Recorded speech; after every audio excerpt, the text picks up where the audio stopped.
బాధితులు దండి మార్చ్ నిర్వహిస్తున్నారు. Save Musi save homes అనే నినాదంతో స్థానిక కేకే నగర్ వాసులు భారీ నిరసన ప్రదర్శన చేపడుతున్నారు.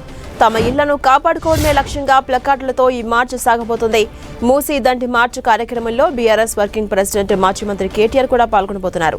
హైదర్ షా కోర్టు మూసీ బదులతో కలిసి కేటీఆర్ నడవబోతున్నారు. మధు పార్క్ రిడ్జ్ అపార్ట్మెంట్ దగ్గర జరిగే ఈ మీటింగ్ లో కేటీఆర్ పాల్గొంటారు. లంగర్ హౌస్ బాపు ఘాట్ దగ్గర గాంధీ సరోవర్ ప్రాజెక్టును తెలంగాణ సర్కార్ ప్రెస్టీజియస్ గా చేపడుతుంది. ప్రపంచంలోనే ఎత్తైన గాంధీ విగ్రహ ఏర్పాటు చేయాలని తెలంగాణ సర్కార్ నిర్ణయించింది. దీంతో బాపు ఘాట్ పరిసరాల్లోని అపార్ట్మెంట్లు, ఇళ్లను కూల్చివేస్తారని స్థానికుల్లో ఆందోళన నెలకొంది.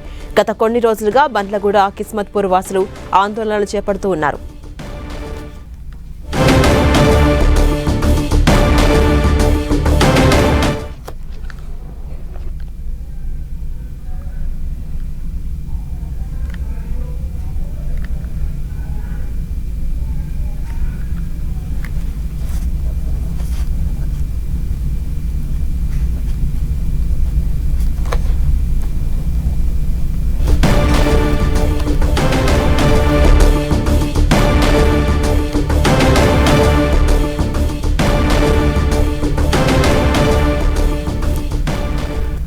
ఇవాళ మూసీ బాధితులు దండి మార్చ్ నిర్వహిస్తున్నారు. ఇందులో బీఆర్ఎస్ వర్కింగ్ ప్రెసిడెంట్ కేటీఆర్ కూడా పాల్గొనబోతున్నారు.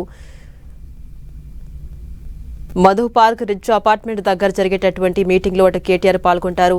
లంగర్ హౌస్ బాపుఘాట్ దగ్గర గాంధీ ప్రాజెక్టుని తెలంగాణ సర్కార్ అత్యంత ప్రతిష్టాత్మకంగా చేపడుతోంది. అయితే ప్రపంచంలోనే ఎత్తైన గాంధీ విగ్రహాన్ని అక్కడ ఏర్పాటు చేయాలని తెలంగాణ సర్కార్ నిర్ణయం తీసుకుంది. దీంతో బాపుఘాట్ పరిసరాల్లో ఉన్నటువంటి అపార్ట్మెంట్లు, ఇల్లు కూల్చివేస్తారని అక్కడ ఉన్నటువంటి స్థానికుల్లో ఆందోళన నెలకొంది. ఈ నేపథ్యంలో వారు దండ్ మార్చ్ నిర్వహిస్తూ ఉన్నారు. ప్లకార్డులతో వారు నిరసన వ్యక్తం చేయబోతున్నారు. గత కొన్ని రోజులుగా బండ్లగూడ, కిస్మత్పూర్ వాసులు ఆందోళనలు చేపడుతూ ఉన్నారు.